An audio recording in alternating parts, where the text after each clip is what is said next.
We are back with Daniel Turner and Stephen Cobb here, Team Rising, and hot off the presses, we got some new, literally, we just got these this morning. We got some new polling numbers. They're so new, we haven't even made a graphic for them, to my knowledge. Okay, so this is pretty interesting. We've got Biden leading the field still, 29%. That's down by 4. Oh, well, they do have a graphic. They're so good. Wow, they're the best. Fast. Sanders, second, 16%, down 1 point, so basically holding steady. Harris and Warren, unchanged. O'Rourke, 3%. And, whoa, Buttigieg at 1%. Now, we should say the margin of error here is 4.6%, so make sure you factor this in. But let me start with you, Daniel. What do you make of these numbers? There are two numbers there that I think would be concerning if I was running their campaign. And the first is Bernie Sanders, because he's just maintaining. And he has tremendous name ID. He's got a huge base from his last election. But wait a second. Nobody did better than maintaining. Well, he's got to grow. Everybody just maintained. Well, there are two numbers. He's got to start growing. He's got to start chipping away, I think, at Biden if he's going to make Biden's a real down run. 4. But they didn't go to Sanders though. So Sanders is exactly where he is. He's not growing. That's my point. Okay. Sanders is not growing. And then the second one is Buttigieg, because he is a star. He's popular. He's like a shiny new penny, and he got a lot of media attention. And dropping considerably is not where you want to go. What do you think, Stephen? I don't put a whole lot of faith in any of these polls. I don't think they really mean much of anything right now outside of who's qualifying for the DNC debate based on where their numbers are. With a almost 5% plus or minus margin of error, Buttigieg might not have moved at all. Biden might not have moved at all. Yeah. And so week to week, these things don't matter. Yeah. When you're looking at really who's positioning themselves best for the Iowa caucus, it's who's laying the groundwork. The fundraising numbers mean more to me.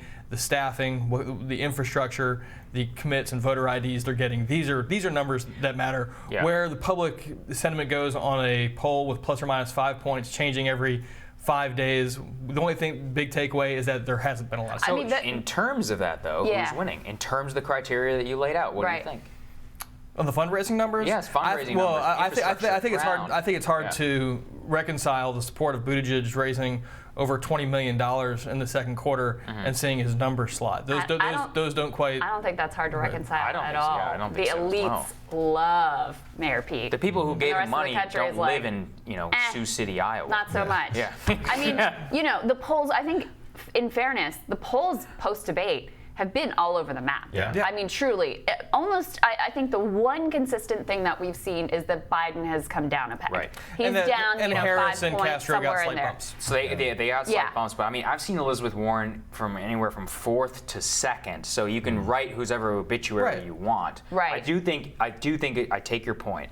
The main thing that we really have to see is Joe Biden is down in all of them. Yeah. And I think that is really the takeaway from that first And debate. what about the other 20 candidates who are polling at 1%? I mean, I was surprised, actually, that Swalwell dropped out as quickly as he did, because it is early, and I guess if you're not raising money, you can't continue. But there are still 19, 20 folks, one of them with a $100 million personal pledge. That's right. So I don't know how they're going to start making some grounds. I think it took guts for Swalwell. I have to say, I think it took guts for Swalwell to get out and say, you know what, this isn't going the way I thought. Let me go back to doing what I was doing and see what impact I can have there. I mean, the one other trend that I would keep an eye on is it does seem like Buttigieg is flagging in a number of these. This is not the only one, and margin of error granted, et cetera. Right, but he want to got chalk up to where he's getting his contributions from is one thing, but being able to have the war chest, to have staying power for the next 4 or 5 months. Oh, elites are going to prop him up he'll for be the here. whole He'll be thing. here He's for the going to be whole- around. And so he's raised the money, and you can chastise wherever who his donors are. Yeah. But it's what he does with the money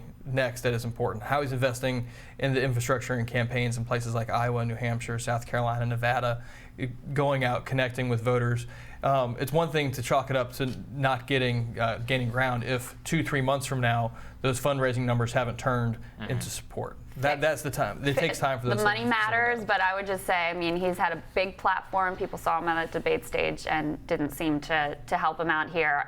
We have other 2020 news, though. Elizabeth Warren, a bunch of the candidates were at Netroots Nation over the weekend, and Warren in particular was extraordinarily well received, in particular for a proposal she made about immigration. Let's take a listen. When people come here who are desperate, people come here whose lives have been turned upside down, people who come here to try to build a better future, then we need to treat them with humanity, and we need to follow the law. And Donald Trump may be willing to look the other way, but President Elizabeth Warren will not. And she's gone further. She said, on my first day, I will empower a commission in the Department of Justice to investigate crimes committed by the United States against immigrants. Stephen, what do you think of this idea? I'm fairly certain that the Inspector General of Homeland Security already has the ability to investigate and refer things for prosecution. But regardless of the mechanics, signaling. Yeah. Regardless of the mechanics, what I think she's trying to say is we're going to hold people accountable. And just because people aren't from this country doesn't mean we're going to allow for people to dehumanize them or treat them in any way that is separate and apart from the standards for which we hold everyone in this country to. I took the word commission very seriously because that reminds me of South Africa, like a Truth and Reconciliation Commission after the end I think that was very intentional. I think it was very intentional, but I think it is not a good move because if you frame the immigration debate in such stark terms, people are going to have to choose from the extremes. They're going to have to choose from I support Trump and deportation to I think like ICE agents themselves should be prosecuted. If you look in the middle, enough people believe that we should follow the law, that some sort of legal trickery or fraud is being perpetrated on the United States here in terms of immigration, and that they are going to end up having to choose the right extremism. Is that what you think, Dan? I agree, Yeah. and I think even Senator Warren herself in that quote just said, just said that she wants to follow the law, and so I think we would all support following the law. But I think one of the dangerous things that she and the other candidates continue to do is to intentionally conflate illegal immigration and legal immigration. And so to say I'm going to start a commission to go after people, how we deal with immigrants, I would support that. I don't know if there's necessarily a problem of how we treat immigrants. Is there a question of illegal immigration in this country? Yeah, I think I would like to study a commission on that and the number of illegal immigrants coming into the nation. But to continuously conflate those two words, illegal and legal immigrants, and say it's all the same, I think she's doing a great disservice. Stark terms is so, it's dramatic. I mean, we all know what that means. The biggest difference is the Trump administration's continuing efforts through its rhetoric and its policy to dehumanize people coming to this country. Whether that's the detention centers along the border where you see the images of people kept in cages and children ripped away from their parents, or the rhetoric he uses to describe them.